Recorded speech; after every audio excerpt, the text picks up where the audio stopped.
Hyderabad parliamentary నియోజకవర్గ చరిత్రలో తొలిసారి ఓ మహిళ పోటీ చేస్తున్నారు. ఎంఐఎం అధినేత అసదుద్దీన్ ఓవైసీకి వ్యతిరేకంగా మైనార్టీ మహిళ నూరా షేక్ పోటీలో ఉన్నారు. మహిళా సాధికారతే తన లక్ష్యం అంటున్నారు నూరా షేక్.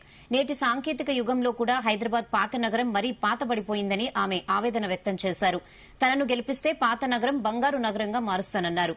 అభివృద్దికి దూరంగా హైదరాబాద్ పాత బస్తీ మిగిలిపోయిందని, అక్కడి పేదలు ఇంకా పేదవారిగానే మిగిలిపోయారన్నారు. వారిని దారిద్ర్య రేఖ నుంచి పైకి తీసుకురావడం తన కర్తవ్యమంటున్నారు నూరా షేక్.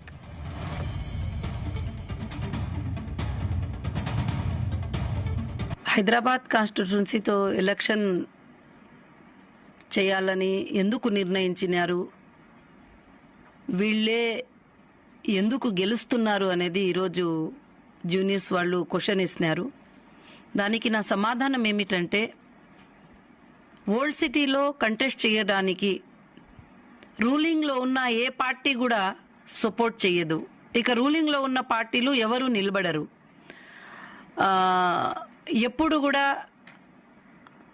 ఏ పార్టీ రూలింగ్లో వచ్చినా కూడా, కేసీఆర్ రూలింగ్లో వచ్చినారు, ఓవైసీ గారు కేసీఆర్తో ఖాస్ దోస్త్ అయిపోయినారు.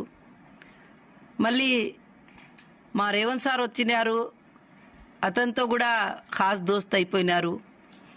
ఇక ఎన్నో పార్టీలకి ఏమంటే, ఇక్కడ మనం ఇక్కడ నిలబడితే వేరే జాగాల్లో మాకి లాస్ జరుగుతుంది అని వాళ్లతో కమిట్ అవుతారన్నమాట.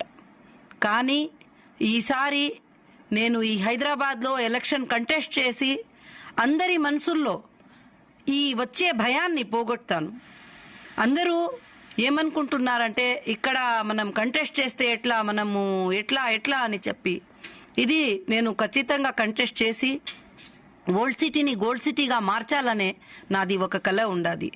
అక్కడుండే మహిళలకి, అక్కడుండే స్టూడెంట్కి, అక్కడ పిల్లోళ్ళకి, అక్కడుండే అందరి ప్రజలకి మేలు కోరుతూ ఈ ఓల్డ్ సిటీలో జరిగే అన్ని అన్యాయాలు, ఈ కాన్స్టిట్యూన్సీలో జరిగే అన్ని అన్యాయాలని దూరం చేయాలని, ఈ ఓట్లు కూడా వేసే బూతుల దగ్గర కూడా అందరూ నిలబడి రెవడీయిజంగా అందరితో ఓట్లు వేపించడము, ఇవి అంతా మనం యూట్యూబ్లో సంవత్సరాల నుంచి చూస్తున్నాము. అంతా వీడియోస్ వైరల్ ఉన్నాయి. ఎవరు కూడా మా ఫ్యామిలీలో కూడా వెళ్ళి ఓట్లు వేస్తే, మీ ఓటు అయిపోయింది కదండి, 9 గంటలకే మీ ఓటు అయిపోయింది, 10 గంటలకే మీ ఓటు అయిపోయింది అని చెప్పి వస్తుంది. కానీ అందుకే ఈసారి నేను ఎలక్షన్ కమిషన్ ఆఫ్ ఇండియాతో కోరుతున్నాను, స్వయంగా మీరు ఒక యాక్షన్ తీసుకొని ఈ కమిటీ పైన, ఈ బూత్ల పైన, ఈ హైదరాబాద్ అసెంబ్లీ, ఈ హైదరాబాద్ లోక్సభ ఎలక్షన్ పైన ఇది పెట్టి అన్ని బూత్లకి జాగ్రత్తగా మెయింటైన్ చేయాలని నేను కోరుతున్నాను. హైదరాబాద్ కాన్స్టిట్యున్సీతో ఎలక్షన్